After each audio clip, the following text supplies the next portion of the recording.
নমস্কার বন্ধুরা, আজ আমি আপনাদের সাথে ডাল চচ্চড়ি রেসিপি শেয়ার করব। আমি আজকে মসুর ডালের চচ্চড়ি বানিয়েছি। ভীষণ ভালো লাগে এভাবে খেতে, গরম ভাতের সাথে তো দুর্দান্ত লাগে। আর এতটাই ঘন হবে চচ্চড়িটা যে এক চামচেই কিন্তু এক প্লেট ভাত অনায়াসেই শেষ হয়ে যাবে।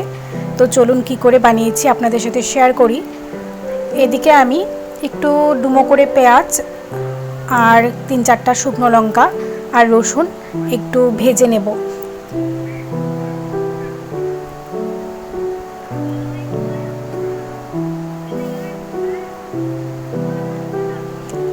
আর এদিকে আমি মুসুর ডাল নিয়েছি। মুসুর ডালটাকে আমি এখন একটু ভালো করে জল পাল্টে পাল্টে ধুয়ে নেব।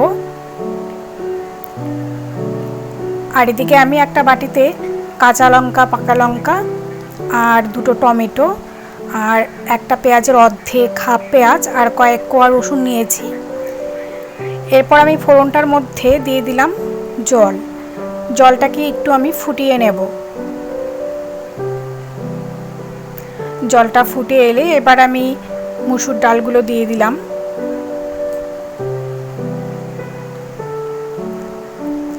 দিয়ে দিলাম আমি পরিমাণ মতো লবণ।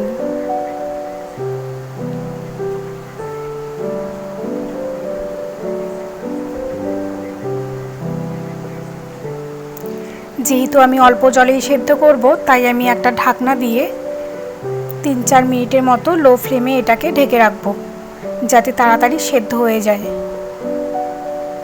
ফিরে এলাম 3-4 মিনিট পরে। ডালটা মোটামুটি সেদ্ধ হওয়ার পর আমি এবার ডুমো করে কেটে রেখেছিলাম আরও হাফ পেঁয়াজ আছে, এখানে কয়েক কোয়া রসুন আর 2টো টমেটো কেটেছিলাম পাকা দিয়ে দিলাম। এরপর আমি দিয়ে দিলাম পরিমাণ মতো হলুদ,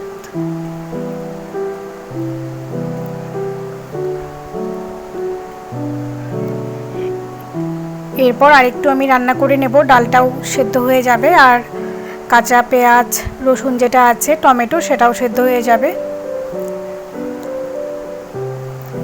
টমেটো রসুন সব সেদ্ধ হয়ে গেছে আর এখানে ডালটাও কিন্তু ফাটা ফাটাভাবে সেদ্ধ হয়েছে। একদম আমি গলাবো না, যেহেতু এটা ডাল চচ্চড়ি, তাই একদম গলালে ভালো লাগবে না।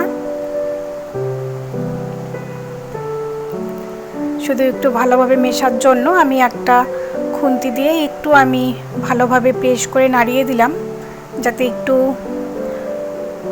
মিশে যায় ভালোভাবে। তো আমার রেডি হয়ে গেল ডাল চচ্চড়ি। ভীষণ ভালো লাগে গরম ভাতের সাথে এভাবে বানিয়ে খেতে।